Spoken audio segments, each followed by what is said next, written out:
Lancé en 2021 par la société Total Énergie dans le département des Plateaux, plus précisément dans le district de Ngo, le projet Bakassi, qui consiste à réduire les émissions de gaz à effet de serre, suscite des remous auprès des organisations de la société civile. Après une étude sur le terrain, la Commission diocésaine Justice et Paix, CDJP, le Secours catholique Caritas France, SCCF, et le CCFD Terre Solidaire ont publié le mercredi 22 novembre 2023 à Brazzaville un rapport dans lequel elles montrent les impacts négatifs de ce projet de compensation carbone. Ces OSC s'inquiètent du fait que les propriétaires terriens, les agriculteurs ainsi que les populations autochtones sont expulsés des dites terres sans aucune compensation alors que ces derniers ne vivent que de leurs terres, de l'agriculture et de la cueillette. On a demandé aux agriculteurs de récolter ce qu'ils avaient sur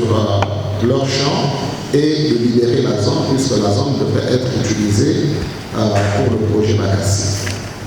Mais vous savez que lorsqu'on fait de l'agriculture, on loue la terre, on fait ce qu'on appelle le dessouchage, on fait passer un tracteur pour labourer, on refait passer un tracteur pour pulvériser et ensuite on peut faire le planting. Et donc tout ça, ça nécessite pour les agriculteurs que des sommes d'argent soient investies.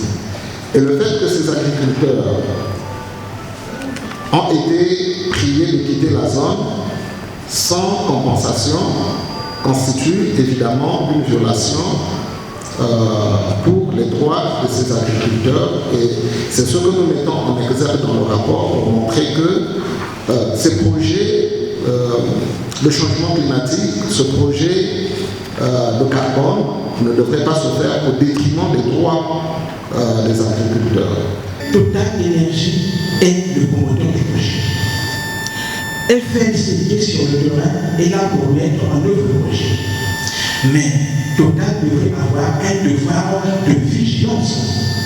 Il serait mieux qu'il entre en consultation avec les groupes qui y sont, les groupes de terriens, pour trouver une entente de sorte que soit prise en compte toutes leurs aspirations, leurs intérêts par rapport à la terre dont ils possèdent. Ainsi, quelques recommandations ont été mises à l'endroit du gouvernement congolais et de Total Énergie, porteur du projet, afin d'éviter une crise alimentaire dans le département des Plateaux. Que le gouvernement puisse faire une cartographie exhaustive pour pouvoir identifier les différents impacts de ces projets sur les droits humains.